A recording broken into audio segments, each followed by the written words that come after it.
और आज तक उनका ये धर्म व्यवस्थित होकर के चला आ रहा है और पंचम काल के अंत तक यह धर्म सुरक्षित रखना।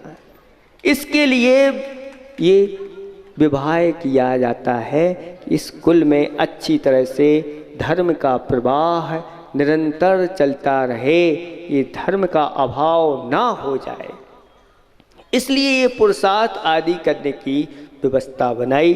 तो इसमें कृषि के बारे में भी आचार्य भगवंत ने कहा, कृषि आपका पहला हो गया। दूसरा है पशुपालन, आप लोगों के लिए व्यवस्था युग की आदि में जो बड़े हैं, वैश्य वृत्ति रखने वाले हैं, आप लोगों के लिए पशुपालन के लिए कहा कि पशुओं को पालन अच्छी तरह से करो।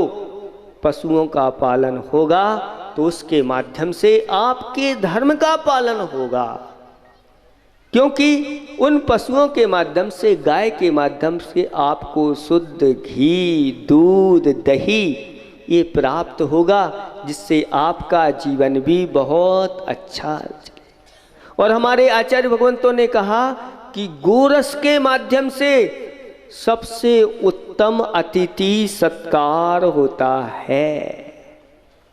सुन रहे हैं आप लोग? गोरस के माध्यम से अगर आपके यहाँ ऐसे उत्तम पात्र आए हैं तो दूध, घी, दही आदि के माध्यम से उनका अतिथि सत्कार करते हैं तो वह श्रेष्ठ फलों को प्राप्त कर लेते हैं। जितने भी आदिनाथ भगवान को छोड़ करके जितने भी तीर्थंकर हुए, उन्होंने क्षीर का आहार लिया, खीर का आहार लिया, ऐसा शास्त्रों में वर्णन आता है। ये कहाँ से मिला?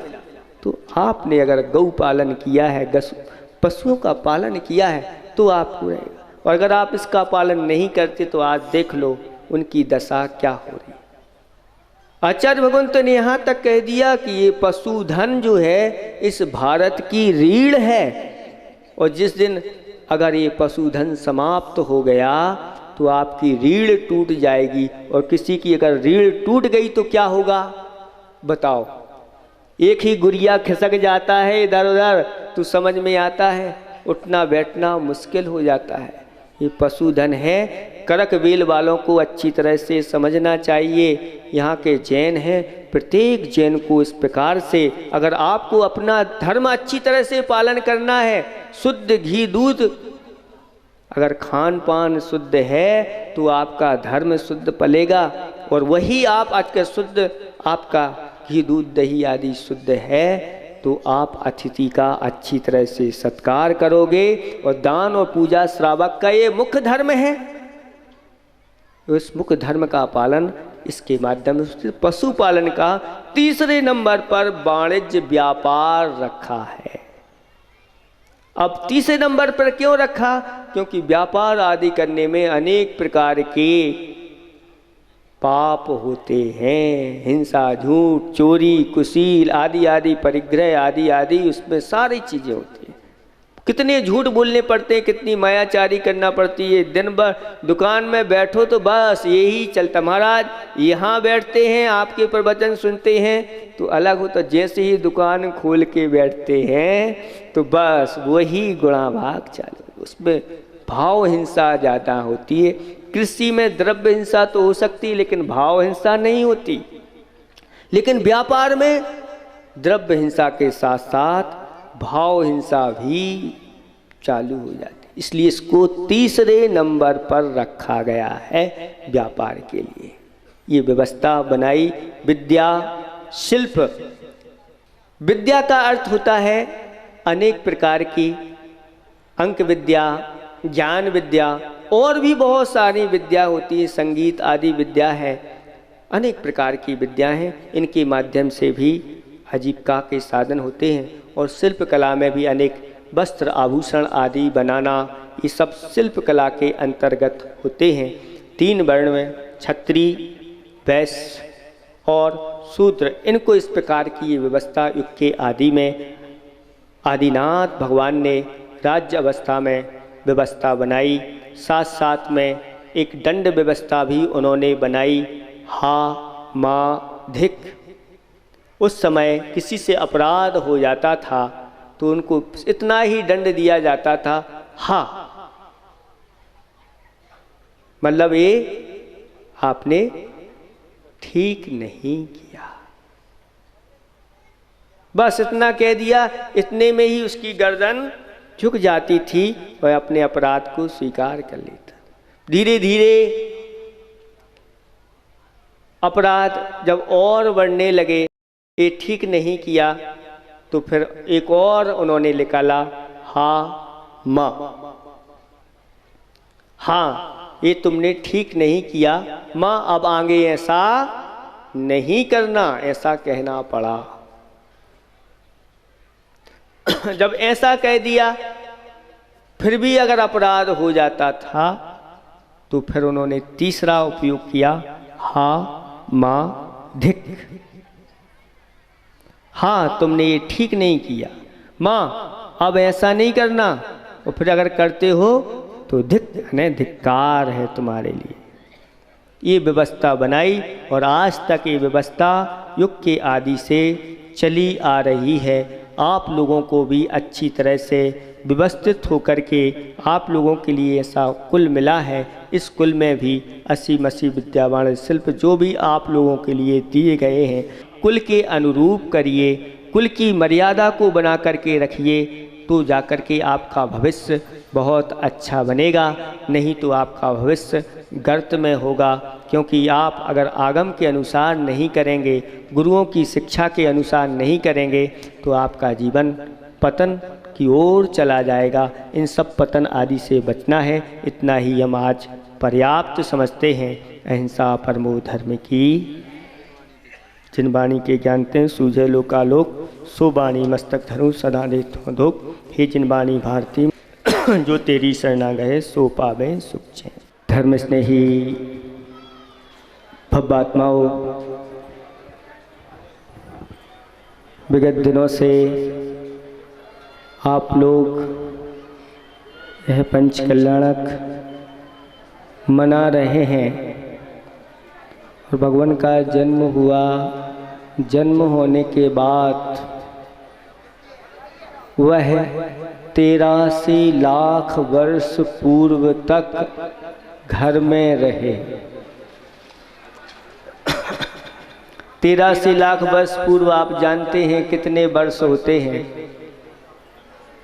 बहुत वर्ष हो जाते हैं।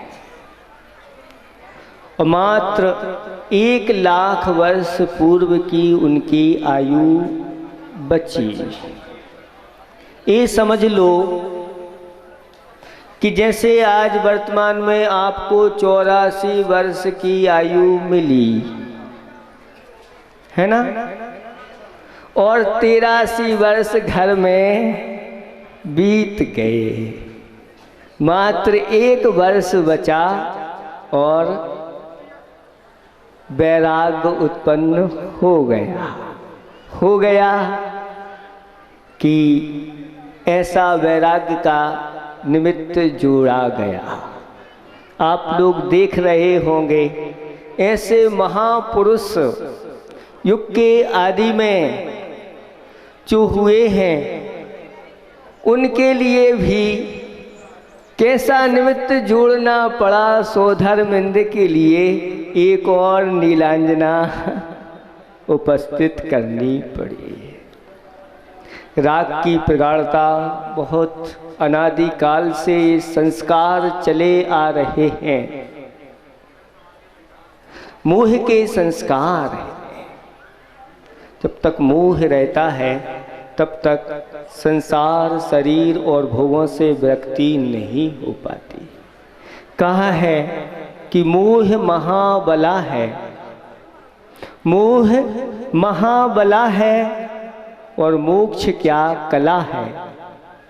मोह महाबला है और मोक्ष क्या कला है। रत्नत्रय मार्ग पर जो चला है वही निर्मला है, वही निर्मला है। धन जीवन यौवन, धन जीवन यौवन जल का बुलबुला है। इनसे निर्मोह हो जो खुद में ही घुल मिला है वही निर्मला है, वही निर्मला है, वही निर्मला है। पंचाचार का वृक्ष जिनके आंगन में फूला फला है, पंचाचार का वृक्ष जिनके आंगन में फूला फला है, 3 गुप्ती 5 समिति रूपी माँ की गोद में जो पला है वही निर्मला है, वही निर्मला है। जब तक जीवन में वैराग उत्पन्न नहीं होता तब तक मोक्ष मार्ग प्रारंभ नहीं होता। मोक्ष मार्ग का प्रारंभ वैराग्य से होता है। संसार में रहते हुए भी संसार की विचित्रता के बारे में विचार करना प्रभु ने अभी तक विचार नहीं किया था, लेकिन आज विचार कर लिया। आप लोग तो ऐसे हैं या और कि निरंतर विचार करते रहते हैं। बहुत सारे लोग यहाँ बैठे हुए हैं, 12 भावनाओं का चिंतन करते हैं, पढ़ते भी हैं, लेकिन अभी तक वैराग उत्पन्न नहीं हुआ। हमारे आचार्य भगवान कहते हैं आप लोग पढ़ते तो हैं वैराग भावना, लेकिन राग के साथ पढ़ते हैं। अगर राग के साथ वैराग भावना पढ़ोगे तो वैराग आने वाला नहीं है।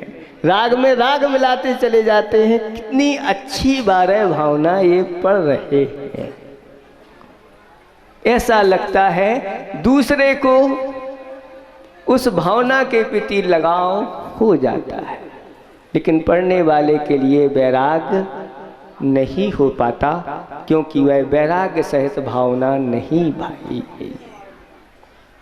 ऊसई ऊसई भावना भाते हैं। कैसी भाते हैं? बुंदेलखंड में कहते हैं ऊसई ऊसई भावना भा रहे हैं। अगर सही सही में वह भावना भाई होती तो एक बार ऐसी भावना भाई प्रभु ने और घर से निकल गए, सब कुछ छोड़ दिया। संसार कैसा है? इस संसार में छार छार ही बना, सार कहीं नजर आता नहीं। कदली का वृक्ष आप लोगों ने देखा होगा, कदली माने केला होता है, और केले का वृक्ष देखने में बाहर से बहुत सुंदर लगता है, स्निग्ध भी होता है, लेकिन उसको अंदर उसके बक्कल निकालते चले जाओ, निकालते चले जाओ, उसमें सार कुछ भी नहीं है। ऐसे ही केले के वृक्ष के समान यह सारा का सारा संसार है, इसमें सार नहीं है। मोह मिथ्यात्व के कारण से यह संसारी प्राणी बस इसी में सार ढूंढ रहा। मोह उदय से लग रहा सरस सार सरस। महाराज बहुत अच्छा लगता है, तो क्यों लगता है? ये मोह के कारण से यह खारा संसार भी सरस लग रहा, उसमें भी स्वाद आ रहा है। ऐसी स्थिति बन रही है। चारों गतियों के बारे में जब विचार करते हैं तो कहीं भी सुख नजर नहीं आता। नरकों में तो एक पल के लिए भी सुख नहीं है। निरंतर वह अनेक प्रकार की वेदनाओं में निरंतर झुलसते रहते हैं। प्रभु से प्रार्थना करते एक बार नरकों के दुखों से निकाल लो। त्रिंच गति के दुख तो आप देखते ही रहते हैं, क्या स्थिति होती है। मनुष्यों में भी जन्म ले लेते हैं तो साता पुण्य उदय जिनके तिनके भी नाही सदा सुख साता। जिनका तीव्र पुण्य है ऐसे महापुरुषों के लिए भी हमेशा सुख साता नहीं रहती। और देवों में तो विषयों की प्रचुरता इतनी रहती है कि उन विषयों के प्रतिकार में लगे रहते हैं वेदना प्रतिकार करते रहते हैं निरंतर, वहाँ भी सुख है नहीं। बड़ा विचित्र संसार है। ये सारे रिश्ते नाते बनते बिछुड़ते रहते हैं। कभी वह बेटी जो होती है माँ का रूप धारण कर लेती है और माँ बेटी का रूप धारण कर लेती है। पत्नी भी माँ बन जाती है और माँ भी आगे जाकर के पत्नी के रूप में आ जाती है। ऐसी स्थिति होती है। ऐसे ही पुत्र पिता बन जाता है, पिता पुत्र बन जाता है। यहाँ तक ऐसी दशा होती है, ऐसी भी घटनाएं आगम में लिखी हुई है कि वह स्वयं अपना ही पुत्र हो जाता है। पिता है और स्वयं अपना पुत्र हो गया। ये बहुत ही विचारणीय विचित्रता की बात है। ऐसा संसार है। राग के उदय के कारण से ये दशा होती है। राग के वशीभूत होकर के बेटे के वियोग में वह माँ आर्त ध्यान कर कर के मर गई और मर कर के बाघनी बनी और बाघनी बन कर के अपने ही बेटे का भक्षण कर लिया। ये संसार की स्थिति है। धनवान जो होता है भिखारी बन जाता है और भिखारी धनवान बन जाता है। यहाँ तक कि राजा मल का कीड़ा हो जाता है। आप लोग पूजा करते हैं, उसमें आता है कि एक राजा वह मर करके विष्ठा का कीड़ा बन गया।